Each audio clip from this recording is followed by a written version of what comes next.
ഞാൻ ആക്ച്വലി എൻ്റെ മാസ്റ്റേഴ്സ് കഴിഞ്ഞിട്ട് ഒരു ജോബായിരുന്നു എൻ്റെ ഉം. മനസ്സിലുള്ള ഉം. പിക്ചർ. പക്ഷെ ആ സമയത്ത് എനിക്കൊരു ഒരു US ടൂർ ഞാൻ കമ്മിറ്റ് ചെയ്തിരുന്നു, ഒരു 1 ആ. Month tour. അപ്പോൾ ആ. പിന്നെ നമ്മൾ ജോലിക്ക് കയറി കഴിഞ്ഞിട്ട് നമുക്ക് ഓ. അങ്ങനെ ഒരു ലീവ് ഒരു മാസത്തേക്കൊന്നും ചോദിക്കാൻ പറ്റില്ലല്ലോ. അപ്പം ഞാൻ ആഹാഹാ. വിചാരിച്ചു ഓക്കെ എന്നാൽ നമുക്ക് ഇത് കഴിഞ്ഞിട്ട് നോക്കാം. ഓക്കെ. അങ്ങനെ കഴിഞ്ഞപ്പോൾ എനിക്ക് നോക്കാനുള്ള സമയം ദൈവം തന്നില്ല. എനിക്കപ്പോൾ ഞാൻ അത്യാവശ്യം നല്ല രീതിയിൽ പാട്ടിൽ ബിസിയായി. ഉം. ഉം. ഉം. പിന്നീട് അങ്ങനെ പലപ്പോഴായിട്ടും തോന്നി this is the path that I yeah. Should go. Yeah. അല്ലെങ്കിൽ ഈ സമയത്ത് ദൈവം ഇതാണ് എനിക്ക് പറഞ്ഞിട്ടുള്ളത്. യെസ്. എന്താണെങ്കിലും ഏഹ്, എൻ- എന്താ പറയുക, ഗ്രാറ്റിറ്റ്യൂഡ് മാത്രമേ ഉള്ളൂ, നന്ദി യെസ്. മാത്രമേ പറയാനുള്ളൂ. തീർച്ചയായിട്ടും. ഒത്തിരി ഒത്തിരി സന്തോഷം തോന്നുന്നു ഇങ്ങനെ കേൾക്കുമ്പോൾ. കാരണം ഇങ്ങനെ ഒരു, ഞാൻ പറഞ്ഞില്ലേ ആദ്യം പറഞ്ഞതുപോലെ തന്നെ, ഈ ഒരു പാട്ട് ഒരുപാട് പേർക്ക് ഇഷ്ടപ്പെടുക എന്ന് പറയുന്ന ഒരു വലിയ ദൈവത്തിൻ്റെ അനുഗ്രഹമാണ് കേട്ടോ. അപ്പോൾ അതിലേക്ക് ഒത്തിരി മരിയ ഇനിയും ഒത്തിരി നല്ല പാട്ട് നമുക്ക് തരുമെന്ന് ഒരുപാട് പേര് ആഗ്രഹിക്കുന്നുമുണ്ട്.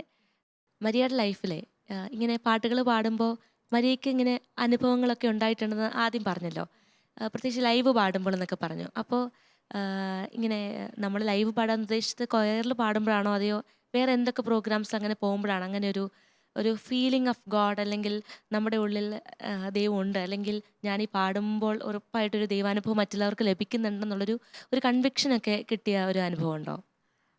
ഉണ്ടായിട്ടുണ്ട്. ആ. അത് കൊയർ സിംഗിങ്ങിലല്ല. കൊയർ ഉം. ഞാൻ അങ്ങനെ അധികം പാടിയിട്ടില്ല. ഉം. എൻ്റെ ഉം. പള്ളിയിൽ മാത്രമേ ഉള്ളൂ അങ്ങനെ ആ. പാടാറുള്ളത്. ആ, എനിക്ക് അല്ലാതെ ലൈവ് സ്റ്റേജസ് കിട്ടുമ്പോഴാണ് ഉം. ഇങ്ങനത്തെ എക്സ്പീരിയൻസസ് കൂടുതലുണ്ടായിട്ടുള്ളത്. ഓക്കെ. എസ്പെഷ്യലി ഞാനിപ്പം മെൻഷൻ ചെയ്തിട്ടില്ലായിരുന്നു, ഒരു US ടൂർ ഉണ്ടായിരുന്നു, ഒരു ആ. ക്രിസ്ത്യൻ ഡിവോഷണൽ മ്യൂസിക് ടൂർ ആയിരുന്നു. ഓക്കെ. അപ്പം ആ സമയത്ത് ഞങ്ങൾക്കൊരു കുറേ ഷോസ് ഉണ്ടായിരുന്നു. ഉം. അപ്പോൾ ഓരോ സ്റ്റേജിലും ചെല്ലുമ്പോൾ എന്താ പറയുക, ഭയങ്കരമായിട്ട് ദൈവത്തിൻ്റെ ഒരു പ്രസൻസും, ഉം. പിന്നെ ഞാൻ ആ കൂടെ ഉണ്ടായിരുന്ന ആ ക്രൂ എന്ന് പറയുന്നതും ഭയങ്കര ദൈവാനുഭവത്തിൽ ഓക്കെ. നിൽക്കുന്ന, ഈശോയെ ഒത്തിരി സ്നേഹിക്കുന്ന കുറേ ആൾക്കാരായിരുന്നു. സോ ആരൊക്കെയായിരുന്നു? സിംഗേഴ്സായിട്ടുണ്ടായിരുന്നത് ഞാനും, മെറിൻ ഗ്രിഗറി, ആ. ഇമ്മാനുവൽ ഹെൻറി, ഉം. പിന്നെ റോയ് പുത്തൂർ, ഈ ഓക്കെ. സിംഗേഴ്സായിരുന്നു. പിന്നെ യെസ്. ഓർക്കസ്ട്ര ഒരു വലിയ ക്രൂ ഉണ്ടായിരുന്നു. അപ്പോൾ ഇവരെല്ലാവരും തന്നെ ഈശോയോട് ഭയങ്കര ചേർന്ന് നിൽക്കുന്ന ആൾക്കാരാണ്.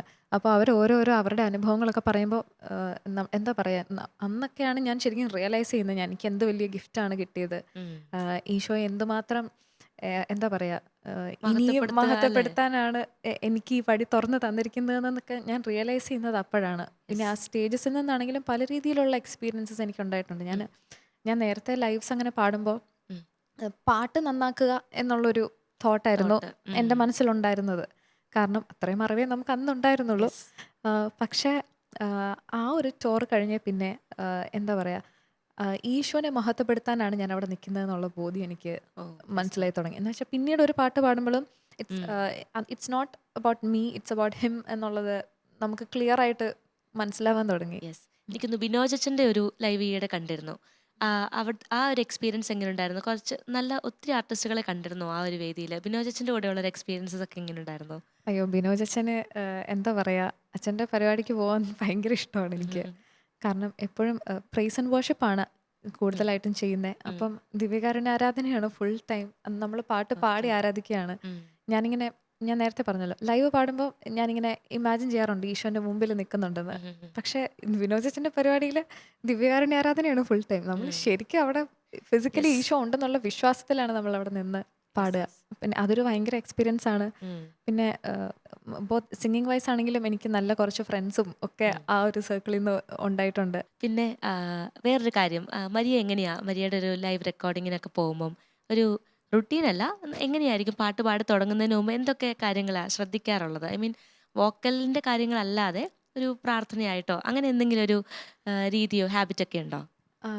ഞാനെപ്പോഴും പാടുന്നതിന് മുമ്പൊന്ന് കുരിശ് വരച്ച് കഴിഞ്ഞിട്ടാണ് തുടങ്ങാറുള്ളത്. ഉം. പിന്നെ ഓൺ ദ വേ ഒക്കെ ഞാൻ ചിലപ്പോൾ റോസറി ചെല്ലുമോ അങ്ങനെ ഓക്കെ. എന്തെങ്കിലുമൊക്കെ ചെയ്യാറുണ്ട്. പക്ഷെ അത് സ്ഥിരം അങ്ങനെയല്ല, പറ്റുന്ന പോലെ ചെല്ലാറുണ്ട്. ആം, പിന്നെ ഈ കുറേ നാളായിട്ട് ഞാൻ ഡെയിലി കുർബാന കൂടിയിട്ടാണ് പോകാറുള്ളത്. ഓക്കെ. ഞാൻ കുർബാന കുറേ കാലമായിട്ട്, കുറേ മാസങ്ങളായിട്ട് ഞാൻ മുടക്കിയിട്ടില്ല. അപ്പോൾ ഓക്കെ. ഈശോയിനെയും കൊണ്ട് പോകുമ്പോൾ നമുക്ക് ഭയങ്കര ഒരു കോൺഫിഡൻസ് ആണ്. യെസ്. എന്ത് പാട്ട് പാടാനാണെങ്കിലും അല്ലാതെ ഉള്ള സമയങ്ങളിലൊക്കെ ഉള്ള ഒരു എക്സ്പീരിയൻസ് പോലെയല്ല നമ്മൾ ഒരു ദിവസം കുർബാന കണ്ടിട്ട് ഒരു പാട്ട് പാടാൻ പോകുമ്പോൾ എന്ന് തന്നെയല്ല, ഏഹ്, എന്തൊരു കാര്യത്തിന് അതെ, അതെ. പോകുമ്പോഴും നമ്മുടെ കൂടെ ഫിസിക്കലി ഈശോ യെസ്. ഉണ്ടെന്നുള്ള ഒരു അതെ, അതെ, അതെ. വിശ്വാസം നമുക്കപ്പോൾ ഉണ്ടാവും. ഈശോനെ കൂടെ കൂട്ടിക്കൊണ്ട് യാ പോവാന്നുള്ളത് അല്ലേ? അപ്പോൾ അതും അങ്ങനെ ഒരു ചേഞ്ച് എന്നിൽ വന്നിട്ടുണ്ട്.